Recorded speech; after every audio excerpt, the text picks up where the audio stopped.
श्री स्वामी समर्थ. मी बरेच दिवसांनी I guess live आलेली आहे, कारण मी म्हटलं एक एक टॉपिकसाठी येण्यापेक्षा काहीतरी प्रोफाऊंड असं सांगण्यासाठी सारखं असेल तर लाईव्ह यायला म्हणजे लाईव्ह यावं असं मला वाटलं होतं. सो मी आज आलेली आहे फायनली. आणि तसं म्हटलं तर 1 जानेवारी 2024चं जर तुम्ही माझं लाईव्ह सेशन बघितलं असेल तर तुम्हाला मी सांगितलं ऑलरेडी काय काय घडणार आहे ते, आणि तसं तसं घडताना मला दिसलं. मला एक गोष्ट आठवते आहे, कारण आय गेस माझ्या बऱ्याच साऱ्या फॉलोअर्सनी पण मला तिची आठवण करून दिली होती. 2021मध्ये मी एक रील केली होती. त्याच्यामध्ये मी सांगितलं होतं की बॉलिवूडला खूप उत्तम दिवस येणार आहेत. 2021चं माझं प्रेडिक्शन आहे. तुम्ही रील सेक्शनमध्ये जाऊन बघू शकता.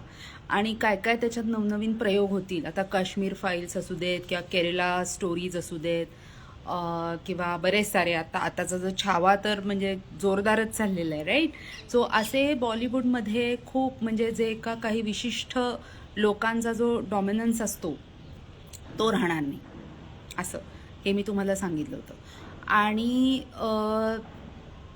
त्याप्रमाणे तसं घडतंय, कारण तेव्हा मी एक स्पॅन पण दिला होता की हे कधी कधी तुम्हाला होताना दिसेल. सो मला म्हणजे मला माझे जे फॉलोअर्स आहेत त्यांनीच आठवण करून दिली की मी बॉलिवूडबद्दल हे प्रेडिक्शन दिलं होतं की उत्तम असणार आहे बॉलिवूडसाठी. आणि काही विशिष्ट जे हातात बॉलिवूड गेलेलं आहे तसं यावेळी काही म्हणजे असं राहणार नाही इन फ्युचर. आणि तसं तसं काय म्हणतात, छावानी तर खूपच मोठा म्हणजे इम्पॅक्ट दिलेला आहे लोकांवर. लोक अक्षरशः थिएटरमध्ये जाऊन रडतायत किंवा ज्या काही सत्यघटना गेल्यात. आणि मी माझ्या ह्या लाईव्ह सेशन थ्रू छावाच्या सर्व टीमला थँक्यू म्हणू इच्छिते की त्यांनी खराखुरा इतिहास जशाचा तसा दाखवलेला आहे. नाहीतर खूप असे काय म्हणतात मॉडिफिकेशन्स लोक करतात. आता बघा ना, असं संजय लीला भन्साळी यांच्या प्रत्येक पिक्चरमध्ये म्हणजे कुठले तो आपल्या बाजीराव मस्तानीमध्ये बाजीराव नाचतायत, त्याच्यानंतर काशीबाई आणि मस्तानी एकत्र नाचतायत, त्याच्यानंतर हे जे काय सगळा फालतूगिरी दाखवलेली आहे. किंवा इवन त्यांनी जे देवदास केला होता त्याच्यामध्ये असा त्याच्या मूळची जी कादंबरी आहे त्याच्यामध्ये पारो आणि ती चंद्रमुखी एकत्र नाचतायत असं कधी दाखवलं नाही आहे. यातलं काहीही नाही, पण तो इम्पॅक्ट जो प्रेक्षकां म्हणजे छावा ही मूव्ही नाही आहे, आता छावा हे इमोशन आहे.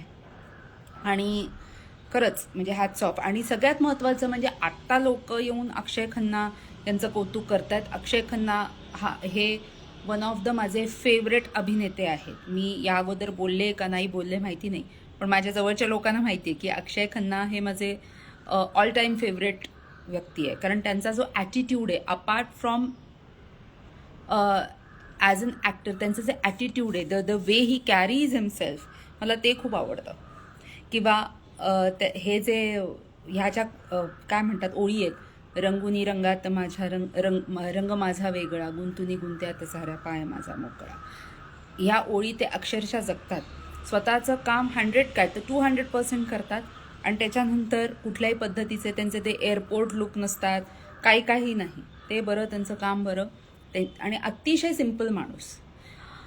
अजून त्याच्यामध्ये ॲड करायचं तर मी मागे एकदा बोलले होते की का आठवत नाही मी बोलले का नाही ते, की आपले जे परमपूज्य संदीप बजाज नावाचे एक तथाकथित ॲस्ट्रॉलॉजर आहेत, त्यांनी एक सांगितलं होतं की अक्षय खन्ना त्या मानाने पुढे का नाही आले, कारण ते ही इज नंबर 1, पण त्यांचा डेस्टिनी नंबर म्हणजे जी टोटल येते ती 8 येते, म्हणून ते त्या मानाने मागे झालेत.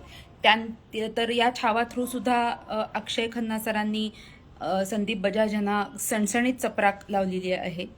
हे बघूनही आनंद झाला की न्यूमरोलॉजिस्ट जे नंबरचा खेळ खेळतात. दुसऱ्या एका माणसाचं अतिशय कौतुक होतंय, विकी कौशलजींचं तर होतच आहे, ते तर मेन आहेत, त्याचा हिरो आहे ते. Vineet Kumar Singh, he is also 28 August, मग नंबर 1च आहे ना. पण ते सतत सांगतात की 7 वर्ष मी स्ट्रगल केली, मग number 1 is the most benefic number according to astrologers. मग त्यांना 7 वर्ष का स्ट्रगल करावी लागली. म्हणून सांगते, ज्याचा जो ड्यू असतो ना तो त्याला मिळतो. If you have talent, if you have focus, if you have patience, nothing to do with numbers. हे सगळे मूर्ख आहेत.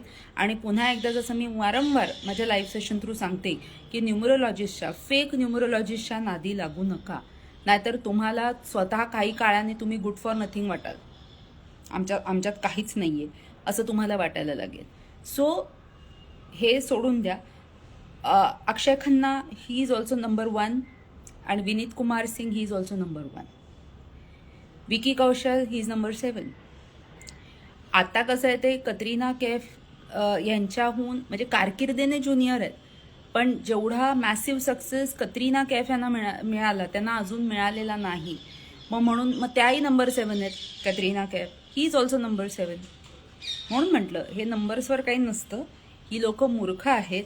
आणि म्हणून म्हटलं की ज्या वेळेला देवांची नावं अशी होती की रामाला राघव पण म्हणतात, किंवा श्रीकृष्णांची तर कितीतरी नावं आहे, गोविंद आहे, गोपाल आहे, केशव आहे, माधव आहे.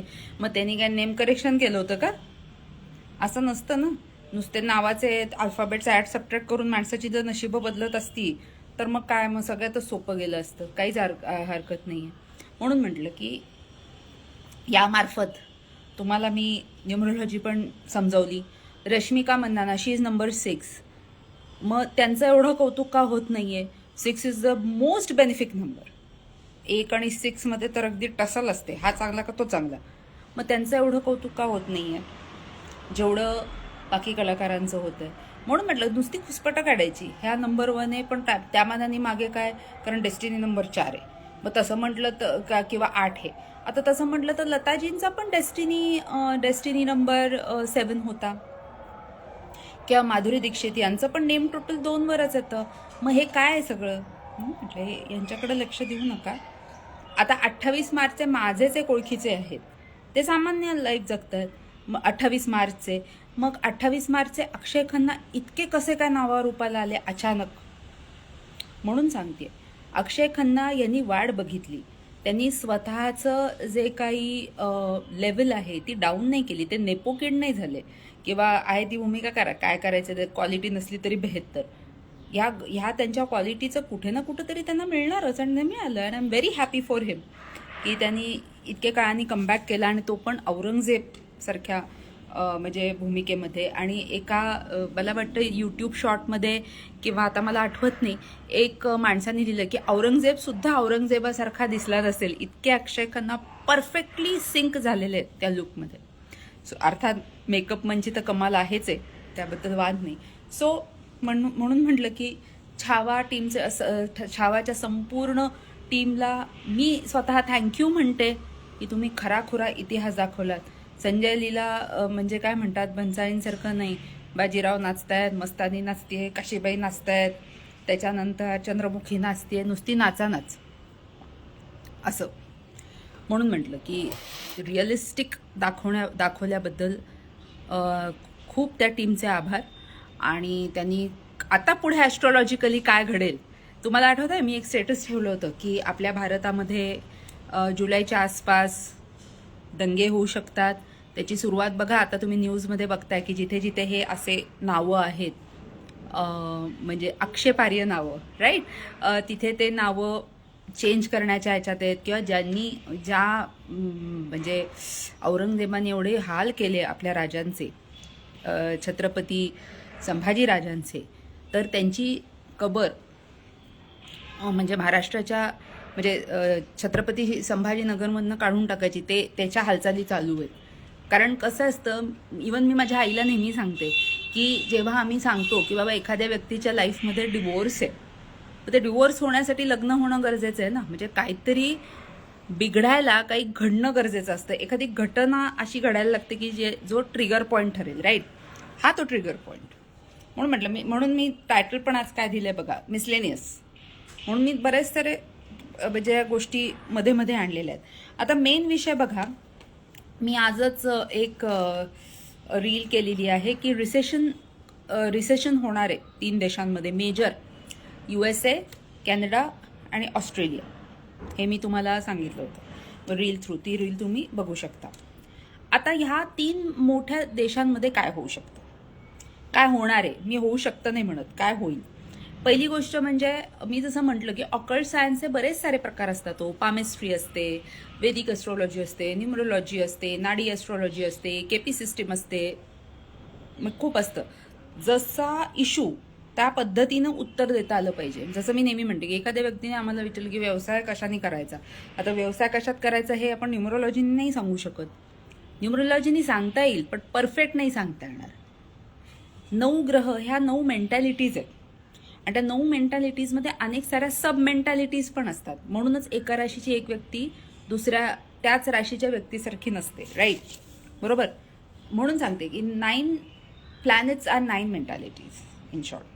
सो बघा, या 3 देशात काय होणार आहे, म्हणजे ऑस्ट्रेलिया, USA अँड आपलं काय कॅनडा, ह्या 3 देशात काय होईल हे तुम्हाला मंडेन ॲस्ट्रॉलॉजी थ्रूच सांगावं लागतं, जे काय डे टू डे घडतंय ते. आणि ऑलरेडी मी मंडेन ॲस्ट्रॉलॉजी थ्रू हे 2 ते 3 वर्षापूर्वी सांगितलेलं आहे की काय होणार आहे. मी तर अमेरिकेवर एक सेपरेट लाईव्ह सेशन केलंच होतं. If I am not mistaken in 2023 me live session केलं होतं, तुम्ही ते रिफर करू शकता. बघा, 29 मार्च 2025 ज्याचा उल्लेख मी रीलमध्ये केला, त्याच्यामध्ये पंचग्रही योग नावाचा पंचग्रही योग तयार होतो.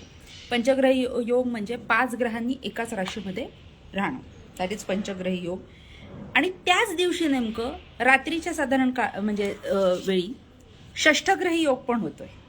बघा, म्हणजे हे ह्या म्हणजे वर्षाचे म्हणजे काय म्हणतात वेगळेपण आहे, राईट?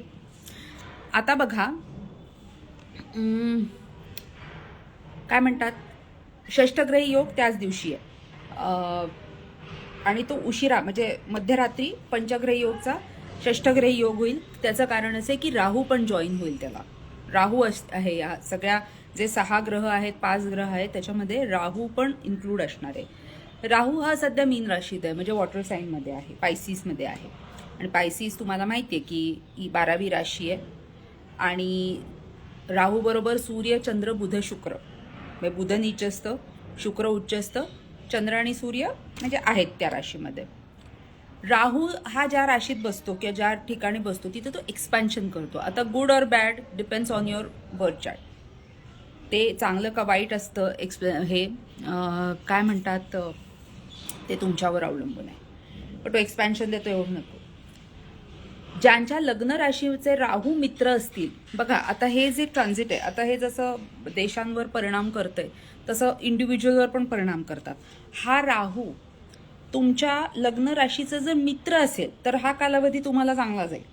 पण ज्यांचा नसेल, ज्यांची लग्न रास ह्या राहूला अँटी आहे, त्यांनी मात्र काळजी घ्यायची बरं का. मी तुम्हाला सांगते 29 मार्च नंतरचं सांगते मी, जेव्हा शनी महाराज जाणार आहेत मीन राशीमध्ये.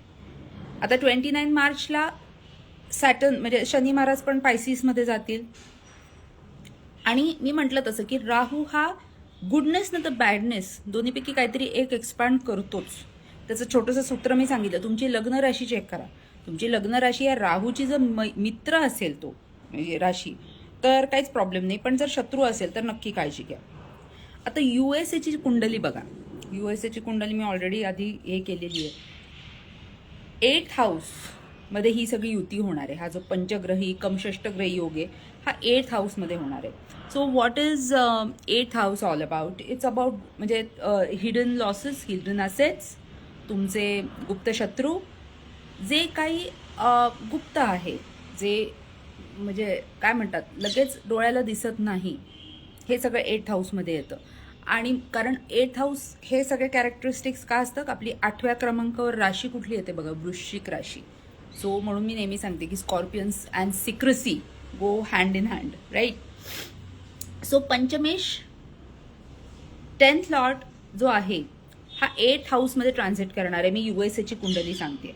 सगळ्यात महत्त्वाचा प्रॉब्लेम येणार आहे बँकिंग सेक्टरला. आणि बँकिंग सेक्टर म्हणजे रिसेशनचं कारणच मेन बँकिंग सेक्टरमध्ये जी काय उलथापालथ होणार आहे हा बेस असणार आहे USAच्या रिसेशनमध्ये.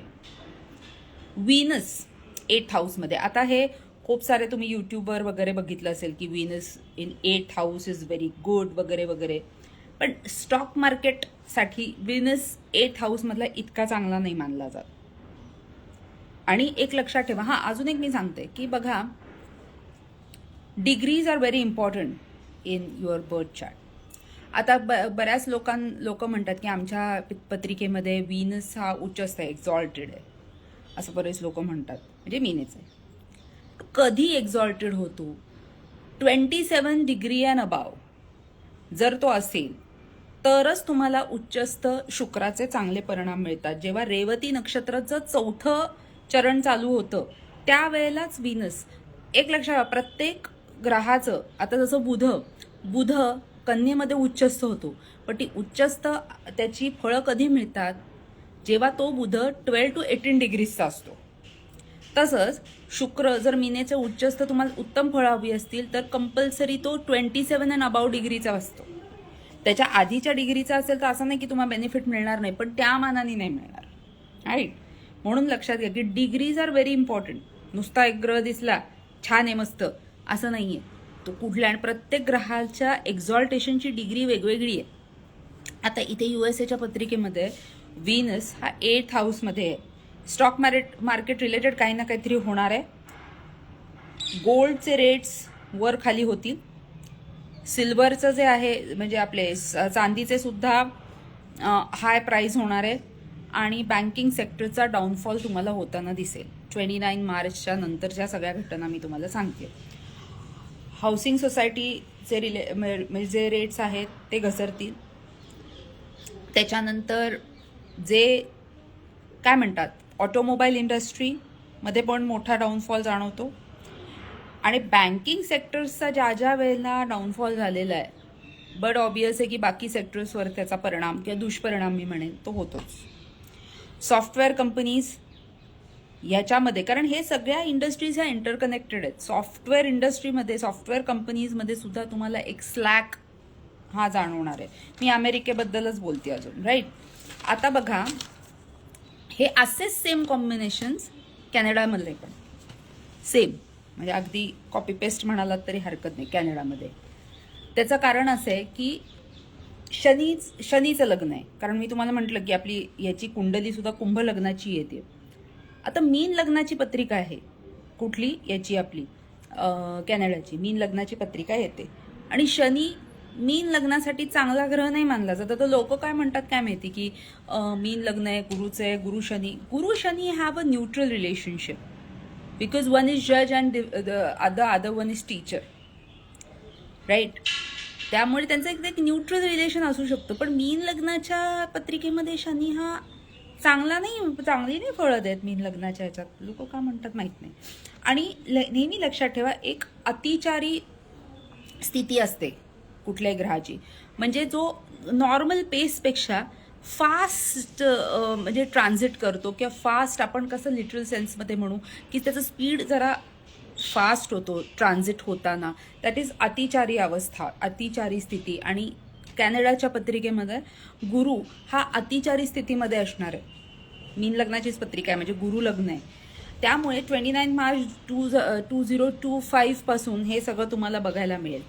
USAचा जो डाऊनफॉल आहे त्याची सुरुवात होईल 29 मार्च पासून, पण जून 2025 पासून त्यांच्याही पत्रिकेमध्ये गुरु अतिचारी स्थितीमध्ये आहे. गुरुचा स्पीड हे खूप महत्त्वाचं फीचर आहे. सो त्याच्यानंतर त्या सुमारास तुम्हाला खूपदा दिसेल. मी ऑलरेडी सांगितलं की खूप साऱ्या भारतीयांना परत यायचं आहे. एशियन ओरिजिनचे जे आहेत त्या सगळ्यांना त्रास हा असणारच आहे. 12th हाऊस बघा USAचे की हे गुरुचं जे आहे, कारण मेष लग्नाची पत्रिका आहे, म्हणजे मीन गेली 12व्या राशीत, 12व्या स्थानात सॉरी, तिथे हा गुरु अतिचारी स्थितीमध्ये असणार आहे. मी परत अमेरिकाकडे येते. सो USAमध्ये महादशा जर बघितली तर राहूची महादशा आणि शनीचा अंतर आहे. सो सिव्हिल वॉर्स सारखी स्थिती, गृहयुद्ध, ह्या स्थिती अमेरिकामध्ये होणार आहेत. आणि मी तेव्हाही तुम्हाला म्हटलं होतं की ब्लॅक वर्सेस व्हाईट हे जे काय त्यांच्याकडे चालत आलेलं आहे ते तुम्हाला होताना दिसेल. रेसिझम वाढणार आहे, हे तर मी तुम्हाला कधीच सांगितलेलं आहे. रेसिझम आणि रेसिशन हे जे 2 R आहेत हे खूप महत्त्वाचे आहेत अमेरिकेच्या दृष्टीने. त्यामुळे 29 मार्च 2025 पासून वेपन अटॅक, त्याच्यानंतर अचानक लोकांचा नाही का असं अचानक एका ठिकाणी खूप सारी लोक असेंबल होणं, राईट, प्रोसेशनसाठी वगैरे तसं. त्याच्यानंतर शूट आऊट होणं, अशा स्थिती होणार आहेत बघा. म्हणून मी वारंवार सांगते, तुमचे कोणी रिलेटिव्ह वगैरे तिथे असतील त्यांना तसंही सांगायची गरज नाही, कारण ते नोकरी सगळं खतरेमेच आहे, सगळंच म्हणजे विचित्रच होऊन बसणार आहे. त्यामुळे ते जाऊ देत.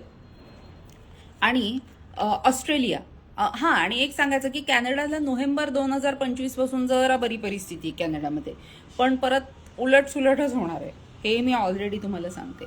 ऑस्ट्रेलियाची मात्र पत्रिका मी सूर्यविधी कुंडलीनुसार तुम्हाला सांगते. 29 मार्च 2025 इथं आपली कॉमनच आहे. मोठं रिसेशन होणार आहे ऑस्ट्रेलियामध्ये ॲज कम्पेअर टू कॅनडा आणि अमेरिका. सो ऑस्ट्रेलियामध्ये कोणी तुमचे असतील तर त्यांना सांगा डेफिनेटली. आणि US, ऑस्ट्रेलिया, कॅनडा यांचं 2025मध्ये, कारण कसं आहे, मोठं ट्रान्झिट्स होणार आहेत ह्या वर्षी. शनी महाराज बदलणार आहेत मीनेत. त्याच्यानंतर कुंभ राशीमध्ये शनी कुंभ राशीला सोडणार आणि राहू धरणार, कारण राहू कुंभेत, केतू सिंह राशीत. हे 2 मेजर ट्रान्झिट्स. आणि गुरु महाराज पण बदलतील, मिथुन राशीत जातील. सो हे खूप महत्त्वाचे ट्रान्झिट, 4 महत्त्वाची ट्रान्झिट आहेत यावर्षी. आणि ह्या सगळ्यांचं कनेक्शन ह्या तीन देशांच्या पत्रिकेनुसार 5th हाऊसशी येतं. त्यामुळे हायर एज्युकेशनसाठी जी गेलेली माणसं आहेत त्यांनी सुद्धा सावध राहावं. हायर एज्युकेशनसाठी म्हणजे त्यांचं परत घरवापसी आब लौट चले होणार आहे. त्यांना भारतात परत यावंच लागणार आहे. भूतान, नेपाळ, पाकिस्तान, युक्रेन, रशियामध्ये जशी काही परिस्थिती झाली तसंच मी तुम्हाला सांगते. आणि साधारण जुलैच्या आसपास तुम्हाला भारतीय स्टुडंट्स परत येताना दिसणार आहेत. त्यामुळे जसं मी तुम्हाला म्हटलं तसं की स्वतःचा स्किल सेट वाढवणं या पलीकडे दुसरा काहीच म्हणजे मार्ग नाही आहे. स्किल सेट तुमचं वाढवा. आणि त्याचबरोबर हे तर तुम्हाला मी सांगितलं, हे मी आधीही सांगितलं, आता मी कसं तुम्हाला म्हणजे व्यवस्थित ॲनालिसिस करून सांगितलं मी का असं म्हणते. आता मेजर अर्थक्वेक्सचं सुद्धा हे साल आहे. मेजर अर्थक्वेक्सचं हे साल आहे. आणि बघा, तसे भूकंप होतच असतात, रोजसुद्धा होत असतात, पण ह्या वेळेला त्याचं सेंटर किंवा ज्याचं ओरिजिन हे 70% हे वॉटर सोर्स असणार आहे. म्हणजे उदाहरणार्थ समुद्र, नद्या हे सेंटर असणार आहे सगळ्यात जास्ती, 70 ते 80%. उरलेले टक्के जे काही नॉर्मल जसा भूकंप येतात तसे. पण कारण या वेळेला मेजर ग्रह जलराशीत असणार आहेत, मीन राशीमध्ये. हेही मी तुम्हाला आधी सांगितलं की यंदा वॉटर रिलेटेड कॅलेमिटीज या अधिक येणार आहेत. आता बघा, अर्जेंटिना असू देत, आईसलँड असू देत, कॅनडा असू देत, फिलिपिन्स असू देत, मेक्सिको, चिली, त्याच्यानंतर काही भाग USAचा, इथे सगळ्यात जास्ती प्रोबेबिलिटी आहे भूकंपाची. त्याच्यानंतर at the same time Australia, आफ्रिकेचा काही भाग, युथोपिया, त्याच्यानंतर शांघाई आपलं चायनाचं, इराण, तेहरान, त्याच्यानंतर लॉस एंजलिस, त्याच्यानंतर नॉर्थ अँड साऊथ कोरिया, आणि साऊथ ईस्टर्न भाग जो आहे रशियाचा, तिथे सगळ्यात प्रोबेबिलिटी आहे भूकंपाची. तुम्ही नोट डाऊन करू शकता. मी नेहमी हे सांगितलं, त्याच्यावर मला एक लाईव्ह सेशन करायचं आहे, मी खरं 2 वर्षापासून करते, की आपल्या ज्या कोस्टल एरिया आहेत भारताच्या त्यांना सुद्धा काही वर्षांनी खतरा आहे बरं का. म्हणजे आता ह्या प्रेडिक्शननुसार, कारण 6 ग्रह वॉटर साईनमध्ये असणं हे बिलकुल म्हणजे हलक्यातली गोष्ट नाही आहे, सिरियस गोष्ट आहे ही. पनामा लेक असू देत, मुंबई असू देत, गुजरात असू देत, याच्यामध्ये मोठे मोठे सायक्लोन येणं किंवा ह्या सिटीज पाण्याखाली सुद्धा जाणं हे असं होणार आहे. त्यामुळे नोट डाऊन करा. आणि साधारण 5 ते 8 यामध्ये रेक्टर स्केल असेल. मंगळावरनं आपण अर्थक्वेक करतो आणि हे सायक्लोन्स किंवा वादळं वगैरे आपण बुधावरनं बघतो. हा एक छोटासा रूल आहे ॲस्ट्रॉलॉजीचा. आणि 26 मार्च ते 25 ते 4 एप्रिल 25 ह्या कालावधीमध्ये सगळ्यात जास्ती प्रोबेबिलिटी आहे भूकंपांची. मी तुम्हाला एरियाज पण सांगितल्या, कारण लक्षात ठेवा, राशी परिवर्तन शनी महाराज ज्या वेळेला करतात किंवा नवीन संवत जे 2082 होणार आहेत, ग्रह वक्रीचे मार्गी होणार आहेत यावेळेला खूप सारे. आणि ग्रहाच्या पोझिशन्स या सगळ्याचं जे जर आपण तुमच्या वर्षलग्न कुंडलीला जर कनेक्ट केलं तर मी म्हणते ते होणार आहे. इराण इस्रायलमधला ताण वाढेल. इराण हे सेंटर ठरेल महायुद्धाचं. हे पण तुम्ही हे करा. यावेळेला खूप सारी माणसं स्वतःचा जीव गमावून बसणार आहेत, कारण 3 खप्पर योग आहेत यावर्षी. खप्पर योगाबद्दल मी तुम्हाला सांगेनच, कारण ते सांगायलाच पाहिजे. पण हे मार्च एप्रिल ह्या महत्त्वाच्या तारखा आहेत. म्हणजे आपली 15 मार्च, 29 मार्च, 14 एप्रिल, या सगळ्याचे कॉम्बिनेशन मला हेच सगळं सांगतं की रिसेशन ह्या कंट्रीजमध्ये आणि अर्थक्वेक्स, वॉटर कॅलेमिटीज आणि युद्धाचं पण मी तुम्हाला सांगितलं की इराण हा सेंटर ठरणार आहे ह्या सगळ्या गोष्टीचं. इराण इस्रायलमध्ये ताण वाढताना मला दिसतो. आणि बाकी तर मी तुम्हाला सांगितलं की सूर्याची प्रखरता वाढणार आहे. मी आत्तापासून तुम्हाला सांगते की तुम्ही स्वतःच्या स्किनची, स्वतःच्या तब्येतीची काळजी घ्या. आत्ता जो आहे जे तुम्हाला जाणवतंय त्याच्यापेक्षा खूप पुढे, कारण 2082 मध्ये हा जो आहे संवत, विक्रमी संवत, सूर्य राजा आहे आणि सूर्यच मंत्री आहे. सो सूर्याची पॉवर वाढणार आहे. मी तुम्हाला ऑलरेडी सांगितलं की एलियननी आपल्या पृथ्वीच्या दिशेने कूच करणे, सूर्याची प्रखरता वाढणे, या सगळ्या घटना घडणार आहेत. तुम्ही नोट डाऊन करून ठेवू शकता. यावर्षी मेष राशीची 7.5 सुरू होते, मकर राशीची संपते. त्याच्यानंतर म्हणजे कॉम्बिनेशन मीन मेष, कुंभ मीन मेष, नाही कुंभ, परत माझं चुकतंय, मेष आणि मीन ह्या मेजर ह्या लोकांनी, पण मेष राशीला चांगलं जाईल असं माझं म्हणणं आहे यावेळेला, प्रोव्हायडेड तुमची महादशा कुठली चालली आहे. तुमच्या आता बेसिक पत्रिकेमध्ये जर शनीच मेषेचा असेल तर त्याला मी नाही काही करू शकत. सो कसं आहे ते तुमच्यावर अवलंबून आहे. सिंह राशीच्या मात्र लोकांनी जपा, कारण तुम्हाला एक तर 8वा शनी आहे, दुसरी गोष्ट म्हणजे तुमच्या राशीमध्ये केतू येतोय, त्या मात्र लोकांनी जपा सिंहेच्या.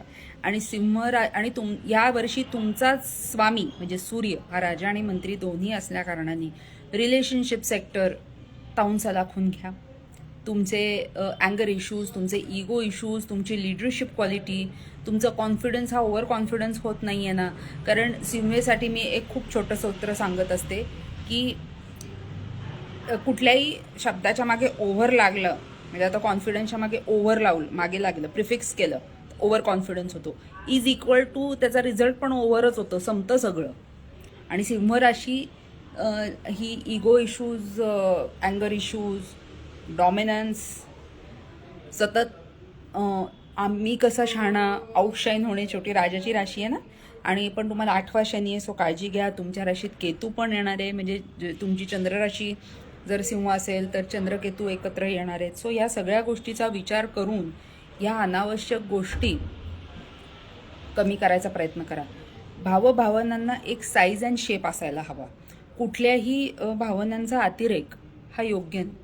एक्सेसिव्ह चांगुलपणा पण चांगला नाही. जसं आपण एक्सेसिव्ह वॉटरिंग केलं झाडाला तर जसं ते म्हणजे मरून जाईल, तसा एक्सेसिव्ह चांगुलपणा पण चांगला नाही. आणि सत्य आणि असत्यपेक्षा यावर्षी योग्य आणि अयोग्य ह्या म्हणजे ह्या दोन म्हणजे शब्दांवर तुम्ही भर दिला पाहिजे. सत्य योग्य ठिकाणी असत्य बोलणंही गरजेचं असतं, योग्य ठिकाणी सत्य बोलणंही गरजेचं असतं. सो त्याची ठिकाणं तपासा. पण ॲट द सेम टाईम सत्य योग्य आहे का इथे बोलणं, किंवा असत्य इथे योग्य आहे का याचा विचार करा. सो योग्य काय अयोग्य काय याच्यावर भर द्या सत्य आणि असत्यपेक्षा. That is very important. Relationship issues, मी काय न्यूमरोलॉजिस्ट नाही, मी मानतही नाही, मी पहिल्यापासून सांगते. त्यामुळे 1च्या लोकांना सगळ्यांना छान जाईल. आता बघा, फॉर्च्युनेटली 1च्या दोन्ही लोकांना त्यांचे ड्यूज मिळाले. दॅट इज अक्षय खन्ना 28 मार्च आणि विनीत कुमार सिंग 28 ऑगस्ट. त्यांच्याबद्दल मला अतिशय आनंद आहे. पण त्याच्यात पण मी म्हटलं तसं की लोकांनी खुसपटं काढायची ती काढलीच. मग अक्षय खन्ना एवढे छान असून सुद्धा त्यांना का तेवढं मिळालं नाही, कारण त्यांचा डेस्टिनी नंबर 8 आहे. अरे काय, म्हणून म्हटलं, म्हणजे मला कीव येते बुद्धिमत्तेची लोकांच्या सुद्धा, न्यूमरोलॉजिस्टच्या, की 8 हा इतका अनावश्यक आकडा असता. 8 काय किंवा 4 काय, तर कशाला म्हणजे केलं असतं. मॅथमॅटिशियन्स किंवा ज्यांनी कोणी इन्व्हेंट केले ते नंबर्स, त्यांनी मग काढूनच टाकले असते. 3 नंतर डायरेक्ट 5च टाकलं असतं. असं आहे ना. रश्मिका मंदनावर म्हणजे जे सगळ्यात बेनिफिक नंबर्स अंडर येतात, म्हणजे ही इज नंबर 6, तर त्यांना उलट लोक म्हणतायत की त्यांना घ्यायचीच गरज नव्हती छावामध्ये. तुम्ही तर ऐकले असेल की त्याच्याऐवजी कोणीतरी दुसरं पाहिजे होतं, बरोबर? तुम्ही पण ऐकले असतील या कमेंट्स. म्हणून सांगते, या लोकांकडे लक्ष देऊ नका.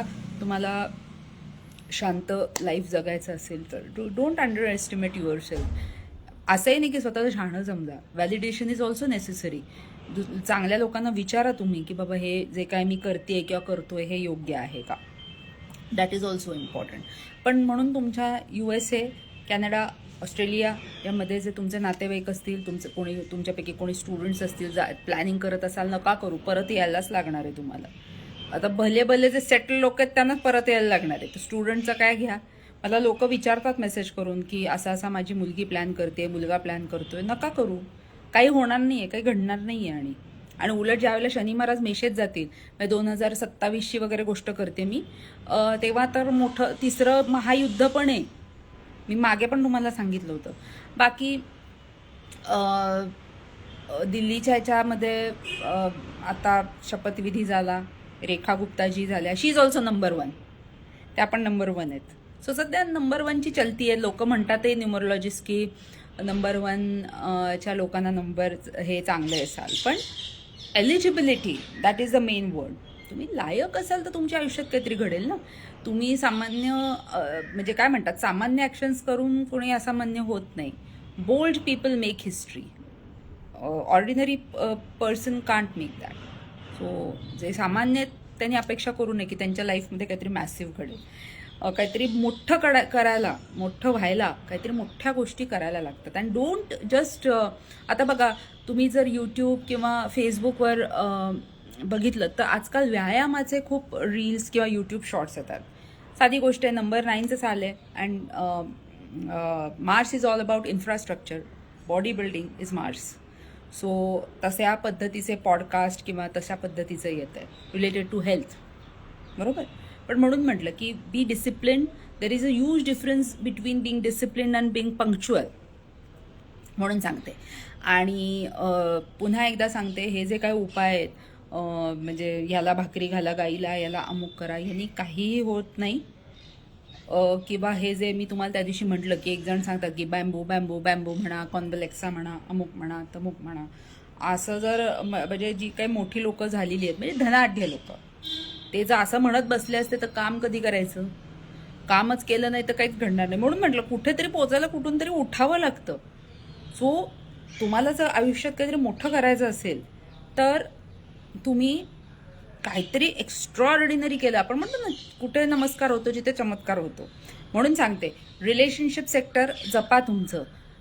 माझ्या नवऱ्याशी किती पटतं ह्याचे स्नॅप जर तुम्हाला फेसबुकवर टाकायचे असतील, याचा अर्थ तुमचं काय लेवलचं नातं आहे हे तुमचं तुम्ही ओळखा. त्याची डिस्प्ले करायची काहीच गरज नाही आहे. आता बघा, माझे जे स्नॅप्स असतात हे माझे असतात. तुम्ही कधी बघितले का?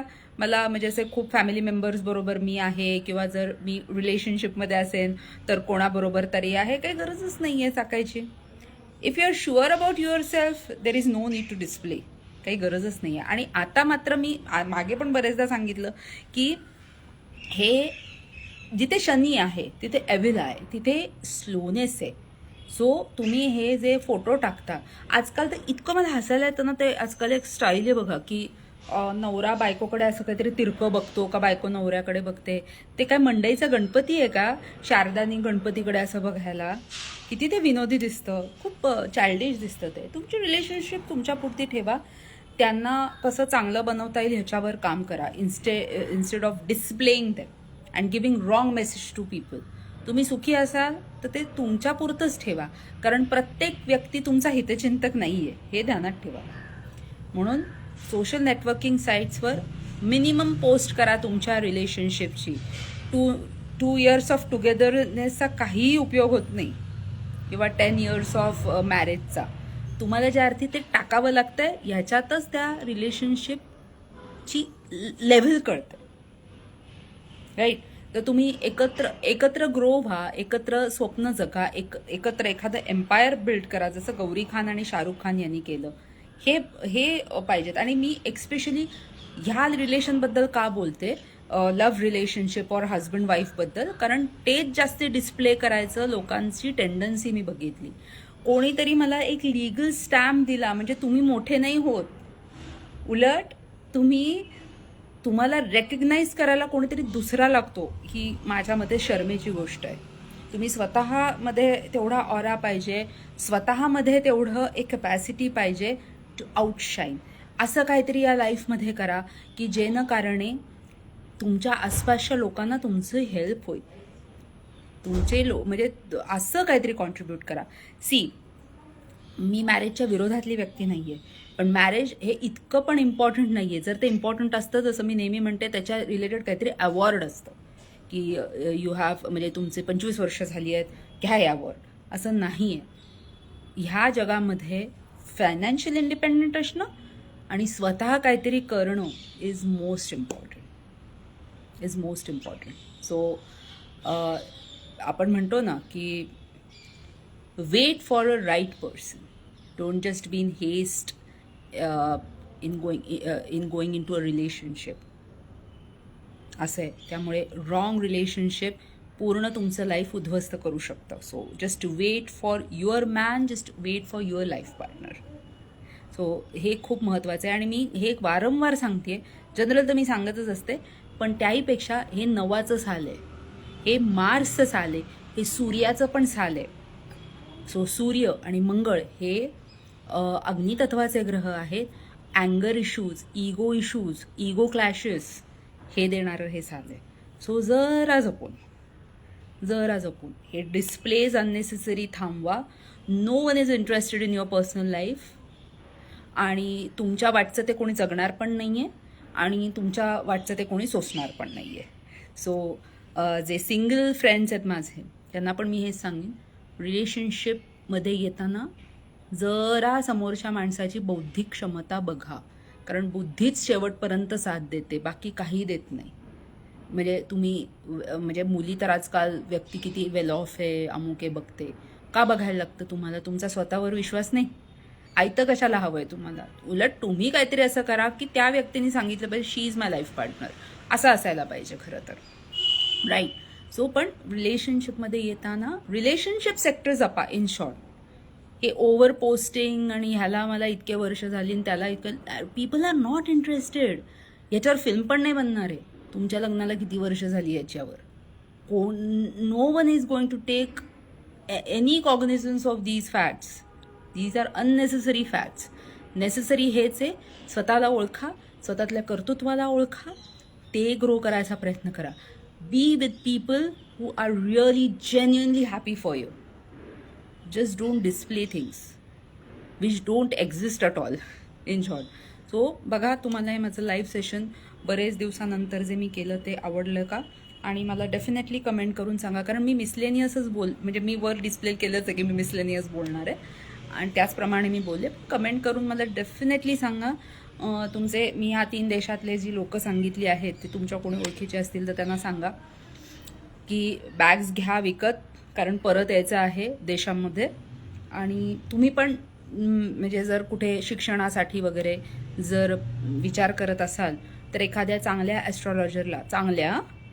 ॲस्ट्रॉलॉजरला तुमची पत्रिका डेफिनेटली दाखवा आणि मगच निर्णय घ्या. कारण आजचा तुमचा बाहेर जायचा, शिक्षणासाठी राहण्यासाठीचा निर्णय हा फार कंड्युसिव्ह नसणार आहे.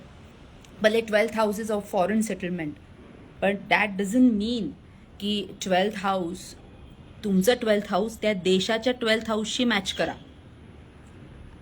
आणि मग बघा की तिथे जाणं लायक परिस्थिती आहे का. सो आय होप तुम्हाला हे लाईव्ह सेशन आवडलं असेल. प्लीज पर्सनल मेसेज करून सांगू नका की लाईव्ह सेशन कसं वाटलं, कमेंट्स करा. तेवढे कष्ट घ्या जरा माझ्यासाठी, राईट. आणि लवकरच मी तुम्हाला खप्पर योग या वर्षीचा कसा असणार आहे आणि म्हणजे काय तुम्ही काळजी घ्या आणि विक्रमी संवत 2082 बद्दल पण मी तुम्हाला इन डिटेल एक लाईव्ह सेशन देईन. Thank you so very much.